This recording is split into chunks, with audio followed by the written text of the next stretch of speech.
Hi, I'm Jessica from Jessica Wanders, and this is week number 5 of my 2024 Pantry Challenge. Going strong into February, I still haven't bought any groceries, and I keep trying to make kind of new or interesting meals out of the stuff that I have available in my house and in a kind of use it up pantry. If you're new here, I'll leave a link to the entire 2024 Pantry Challenge video series if you want to watch everything from the beginning. If you enjoyed the video, don't forget to give it a thumbs up. You can subscribe to see more videos from me. Hitting that like button if you enjoy the video sure does help the YouTube analytics and push my video to more viewers. So give it a like if you enjoy the video. The pantry is getting pretty thin. I am starting to draw from everywhere that I have food, from all my freezers and from my main pantry as well. I'll give you a look at what's left in the pantry at the end of the video, but more and more, I'm starting to draw from all places, not just the Use It Up pantry.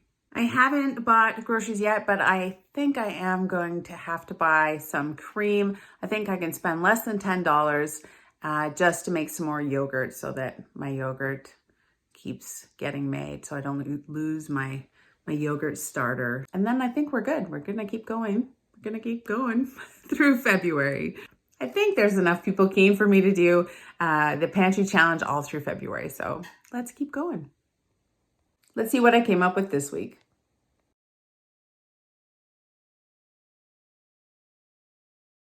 Good morning. For breakfast this morning, I am going to use up this can of British style Heinz beans. I usually have beans on toast, but I think I'm going to cook these eggs in the beans if I can, and then like that shakshuka where you cook the eggs in the tomato sauce, I'm going to cook it in these Heinz beans.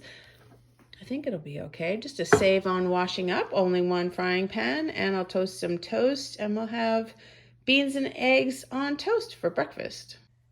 Just gonna heat these up in this frying pan.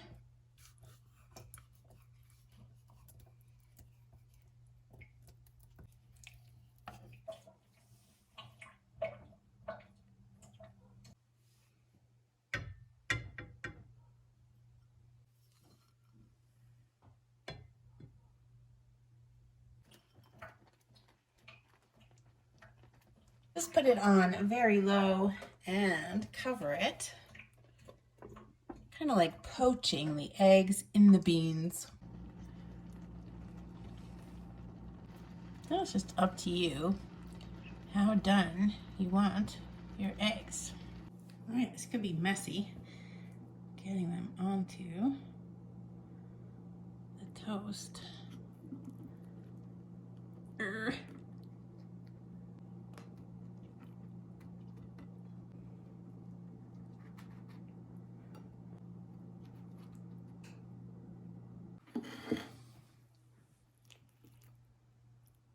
That's pretty good. Just cook your eggs as much as you'd like. And then we've got eggs on toast. Maybe not the most creative way to use up those beans. Easy, one frying pan breakfast. Loaded with protein. Yeah, of course that's good. That's very good. British style beans. I think the difference is, to me, they just taste a lot sweeter.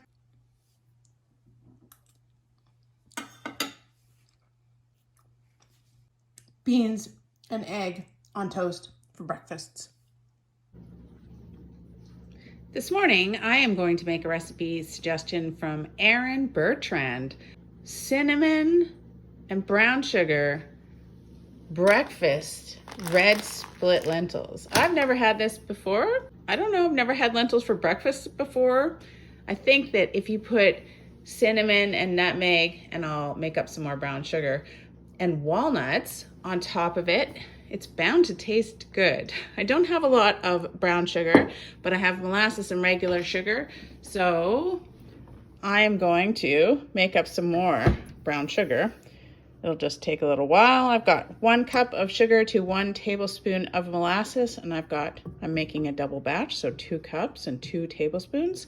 Whip up some brown sugar to go with these Cinnamon brown sugar breakfast red split lentils.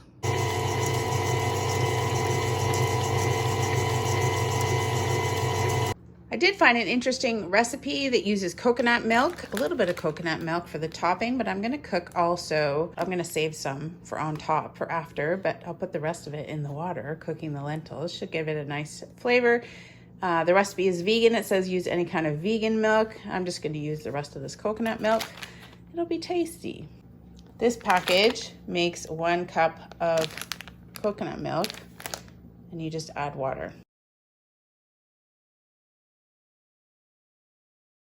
2 cups of water,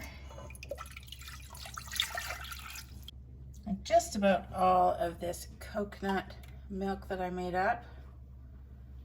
Save some for the top. It's kind of clumpy when you reconstitute it from the powder, but I tasted it and it tastes just awesome. Save a little bit for the top of whatever this is called, like a pudding. Hopefully it's like a pudding. 1 cup of red split lentils, washed, rinsed. Sometimes they don't all come out. 1 tablespoon of cinnamon, and a 1/4 teaspoon of nutmeg.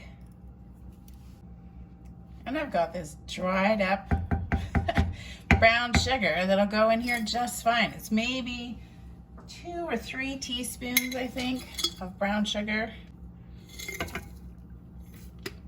Then we just bring this to a boil.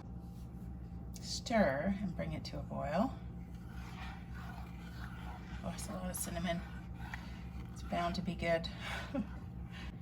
If I was thinking about how I could make red split lentils for breakfast, I would definitely add some kind of pumpkin pie spice and sugar, brown sugar.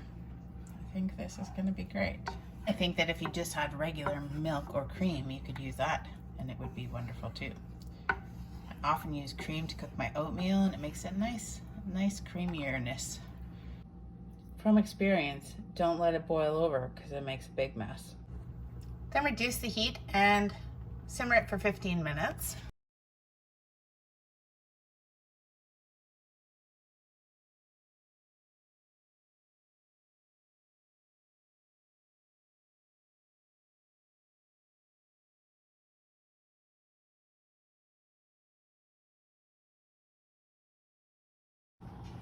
This is looking really good. The red lentils don't look red anymore. They kind of look a lot like oatmeal. The brown is so brown because of the cinnamon and the nutmeg. Look at that. It smells wonderful. Very pumpkin pie spicy. Let's get it in some bowls. You can cook it for as long as you want, as thick as you want. I imagine it would get thicker the longer you cooked it. I did an extra 3 or 4 minutes.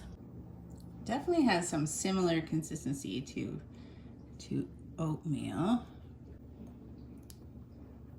Probably pretty filling. Lentils are pretty filling. Let's do it. We've got some more left over. Let's try this.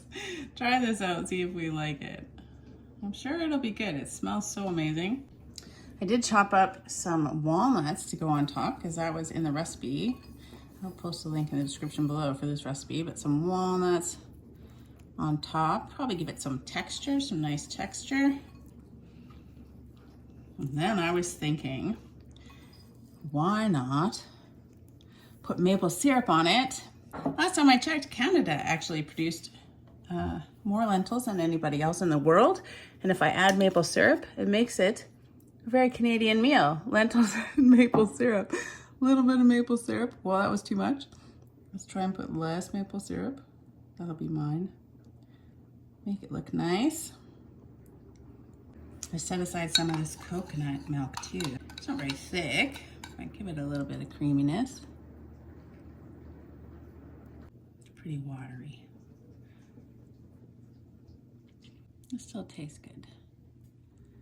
So, walnuts, maple syrup, coconut milk, brown sugar, nutmeg. Here's the taste test. I think it'll be fine. Lentils pretty much just absorb any flavor that you give them. So I don't see how this could be bad. This looks a lot like oatmeal. It's very hot. You just want to top it with whatever oatmeal toppings you normally have. I got some walnuts in there.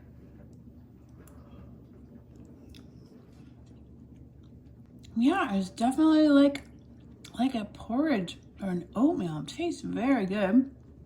The lentils are a little bit textury. You can tell. The longer you cook them, the more they turn to mush, especially these red split lentils. They are perfect for this because they just cook down almost to nothingness if you give them enough time. This is wonderful. It just takes on the flavor that you have. So I got some walnutty stuff, some coconut milk, some maple syrup. Yum. Perfect. Oh, that's really amazing. I'm perfectly happy with that. Maple syrup. Yep. Oh, thank you so much for the suggestion, Aaron Bertrand. This is great, actually, and I have so many bags of red split lentils in the basement. I think I could probably eat this more often. This would be a great thing to bring camping. I think it's like 15 minutes. Simmer on the stove and then add whatever you want to it. They don't take up very much space. And that's only just 1 cup of lentils, and I probably have 3 or 4 bowls of this for breakfast. Who knew? Yeah. Yay. It's not ungood? No, it's got an interesting texture to it because you want it to taste like oatmeal because it smells like it. And then it has a distinctly different texture than oatmeal. It's a different texture than, because it's not as gummy as oatmeal. Which you immediately get used to. Huh. It's good. You like it? Yeah. All the flavors are good though, right? Very good. The lentils don't taste like anything. No, I wouldn't be able to tell that was a lentil in there. Yeah, but it's not as gummy. I would agree. It's not quite as gummy as oatmeal, but I think the taste is the same. Well, I can't stop eating it. Yeah, you hit the maple. I put maple syrup in there. There's the right amount of maple syrup in there. That's the one I put too much in. Okay. Yay.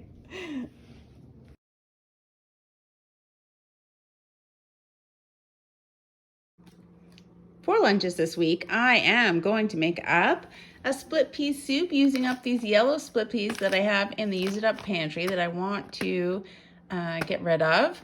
About half of them I'm going to use for this split pea soup. The recipe suggestion was from Emerson Williams first in this pantry challenge. I did find a recipe that adds carrots to it. Someone else did that. They like to add carrots to theirs. I always make split pea soup with carrots added, so that'll be good. I'll use onion. I'm going to try to use up some of these green onions from the freezer, a couple of garlic cloves, this pretty meaty ham bone that I have. I don't have any extra ham to add to it, so whatever I can pull off of this ham bone is what I'm going to add into the soup. I'm going to use up the rest of this chicken bouillon. It's not very much, so I'm going to have to use some of these chicken bouillon cubes as well. I've got bay leaves, I've got thyme, I've got some celery seed because I don't have any other celery to add to the soup. It's going to be for a few lunches. Ham and split pea soup with carrots. I think it's Ashley said that they liked it with carrots, so we're adding carrots definitely.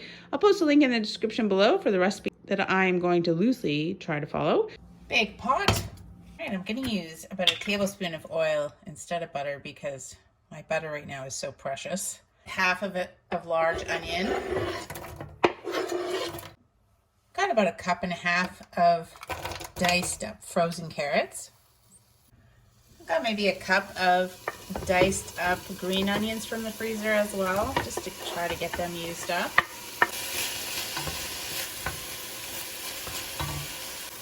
Got a teaspoon of celery seed because I don't have any celery to put in there. And 3 large cloves of garlic.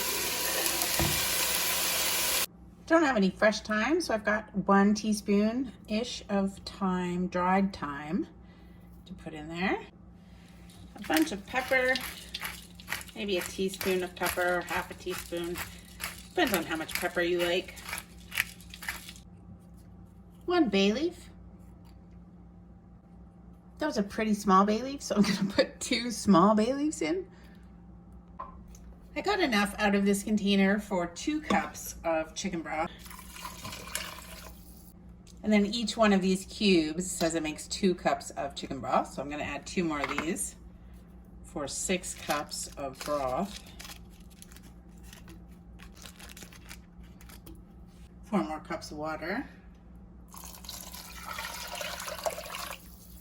And that should equal the 6 cups of broth. I do have this meaty ham bone from before Christmas. We had a ham. 2 more cups of water. And 1 pound of rinsed split peas, yellow split peas.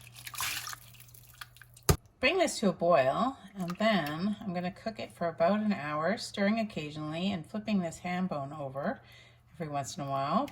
Then we'll come back and see how it looks. All right, that's been an hour.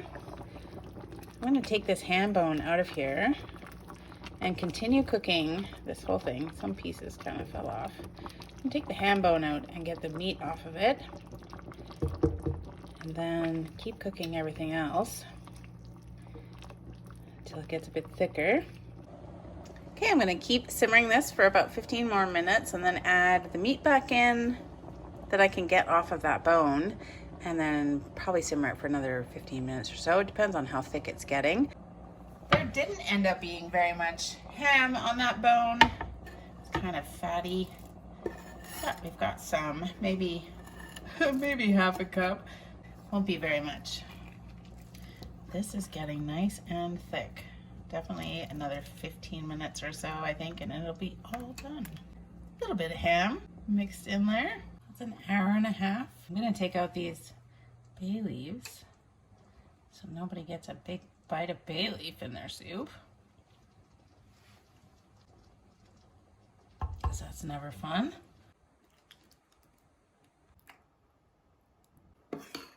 This smells wonderful. I could have waited till it was a little bit thicker, but I'm impatient and it's been smelling the house up wonderfully, so it's hard to resist eating it.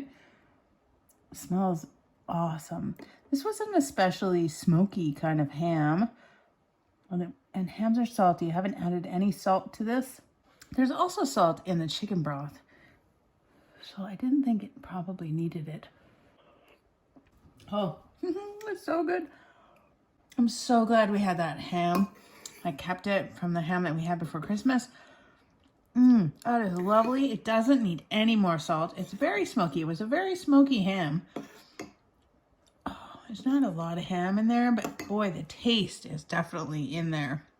I don't have any croutons to put on top, but I do put crackers in my split pea soup, so I'll just add a few of those. Just gives it a nice little crunch. Lovely. Thank you so much for the suggestion, Emerson Williams. And I did add quite a few carrots, just like Ashley Terry said she likes it. So thank you guys for the suggestions for split pea soup, using up half of the split peas that I had in that package that I want to use up. The rest of the liquid chicken bouillon, bunch of stuff from the freezer, garlic, some carrots. Always still trying to use up the freezer stuff before we start another garden season. So it was a great pantry meal and so yummy for lunches this week.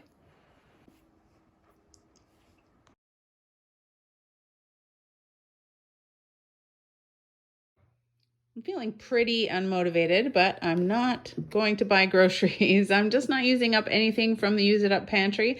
I did make this tomato sauce a while back. I think it has like peppers and Italian seasoning. It smells wonderful. Just says tomato sauce. It doesn't have meat in it, so I'm going to fry up some ground beef. We're just going to have some spaghetti for dinner and continue to not buy groceries, but not really using up much from the pantry. Gonna use some of these garlic butters to make some garlic bread.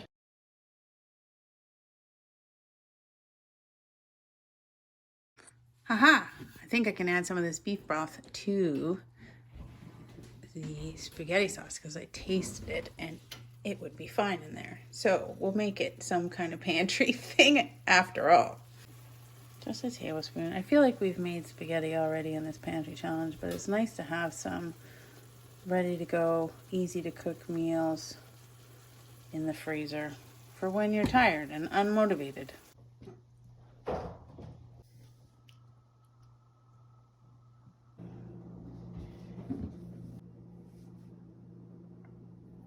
We've got orange cheese. We don't have Parmesan cheese. It's fine.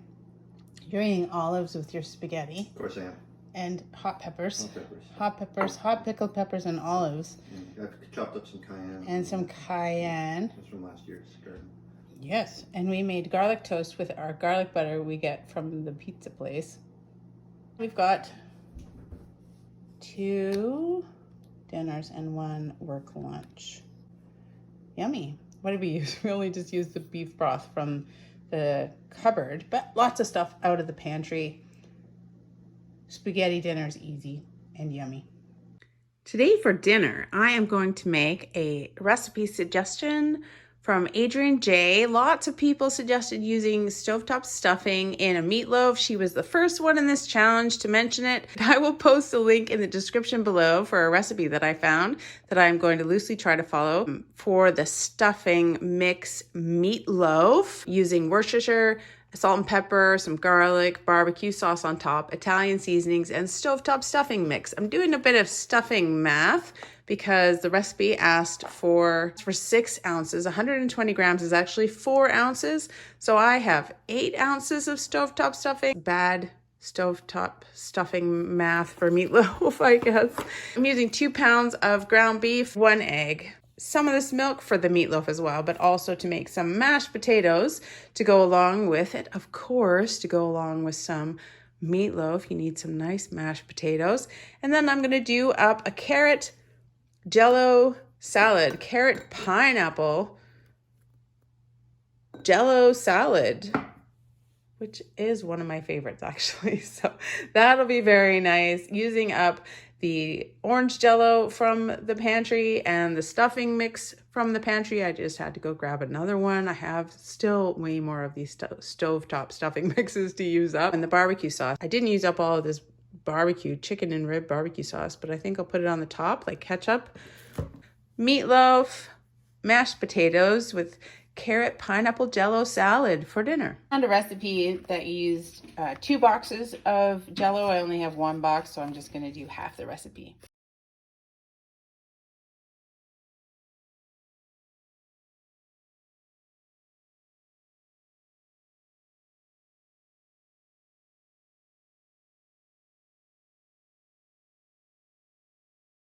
One cup of boiling water.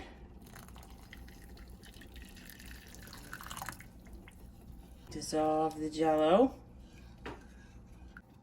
1 cup of cold water. I'm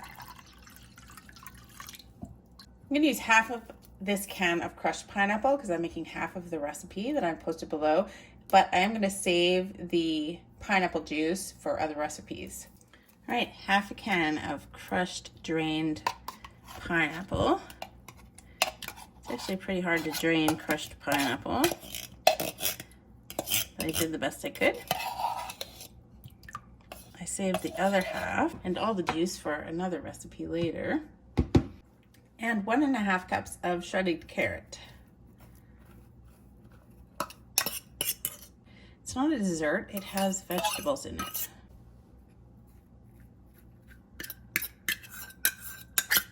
Makes it a vegetable side. We're gonna mix all this carrot and pineapple and Jello all together. Then we put this in the fridge for 3 hours for it to set for our vegetable side for dinner. Time for meatloaf. 350. Grease a pan.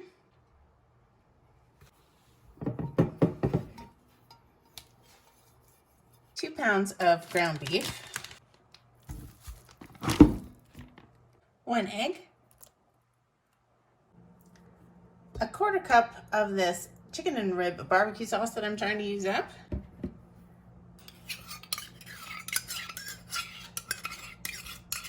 One tablespoon of Italian seasoning. 1 teaspoon of Worcestershire sauce. Maybe a lot of cloves of garlic, 4 cloves of garlic, or, you know, a tablespoon if you want.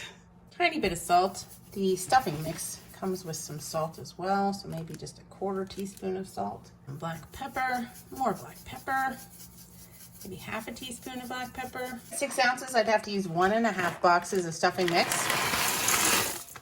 Might just try one first. And mush and mush and mush all this up.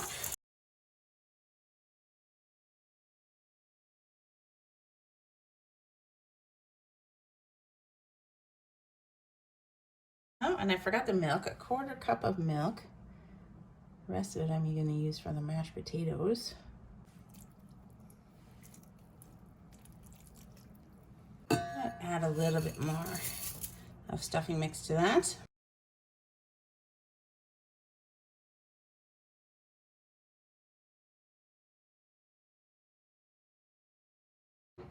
Seems like a lot of beef.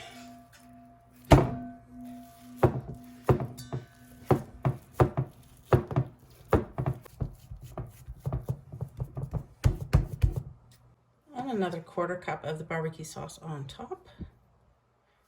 You could use ketchup too.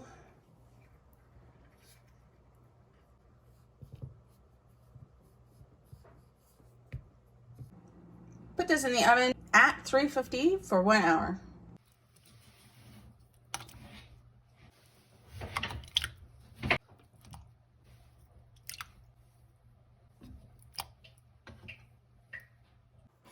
Quarter cup of milk,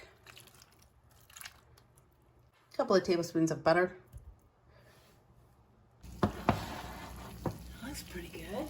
Like how that barbecue sauce looks on top. Just need to check the internal temperature, but I'm pretty sure it's cooked.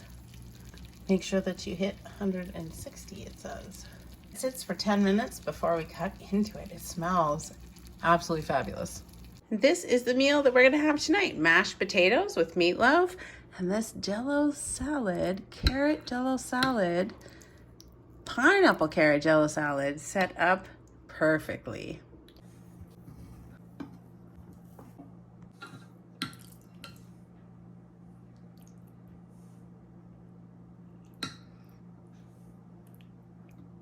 It's carrots, it counts as a vegetable. I'm telling you, it does. I know it has barbecue sauce on top, but I think I'll add a little more ketchup. More ketchup. It's meatloaf dinner. I feel like this needed to be in a Jello mold on my grandmother's table.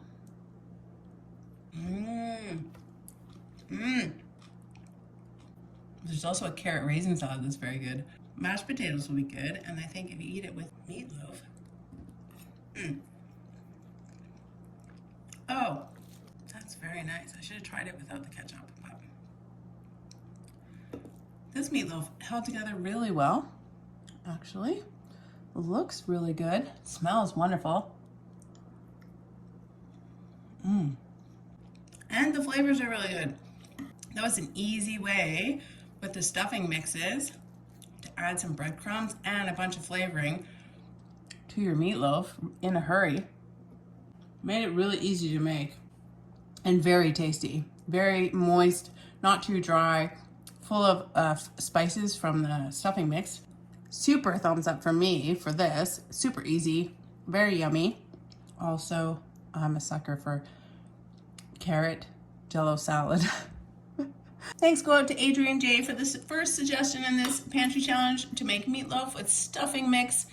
It's absolutely awesome. I'll leave a link in the description for the recipe that I found that I loosely tried to follow. So good. I should have maybe done up a gravy for the mashed potatoes, but other than that, it looks awesome. This is everything that is left in the kind of use it up pantry that I made. I've still got these glutinous and regular rice flours, some kidney beans, this 1 can of tomato paste. We made a huge dent in the bag of lentils. I used up half of the split peas. I used up the chicken stock, but I've still got quite a bit of this beef broth left. Panko, breadcrumbs, quite a few. These things, I should just make it. I just don't make it. I don't know why. This 1 tamarind. There is another half of one of these in the fridge that I should probably use up first.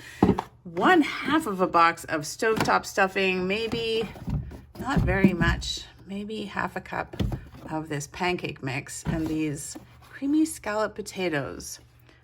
That's what I've got left in the Use It Up pantry. Considering I'm going to do 3 more weeks, I think we'll probably move through a lot of this. Obviously, I'm pulling a lot of vegetables, frozen meat, and if I have to make a meal that doesn't include one of these things, then I will make it. Usually I say it has to use one of these ingredients in every meal that I make in the pantry challenge, but we're gonna allow some creativity outside of these pantry items, and I'll film other meals that I make and include it as well. When I was in the downstairs pantry, I did find some of this mint jelly that I made that doesn't look like it's very well set. If you guys have any ideas for using up, because this is not the only one I have and I haven't used any of them, I don't think it's more like a mint syrup. If you have ideas for using up this mint jelly syrup, please let me know, because I have no idea what to do with it, but I did make it. I mean, obviously it tastes good. It's mint syrup jelly. I'm sure there's recipes that use it. Anyway, I'll give it a look, but if you guys have any ideas, let me know. So that's it. That's the end of week number 5. I can't believe it's been 5 weeks. I haven't bought any groceries. Yay. If you enjoy the video, don't forget to give it a thumbs up. You can click my face to subscribe to see more videos from me, or check out the join button, become a member. You get little perks like shout outs and that kind of stuff. I'll leave a link here to the entire 2024 freezer challenge series, as well as anything else that I think that you might be interested in. And I'll see you guys all next week for another week of stuff I find to cook in my house. Bye, guys.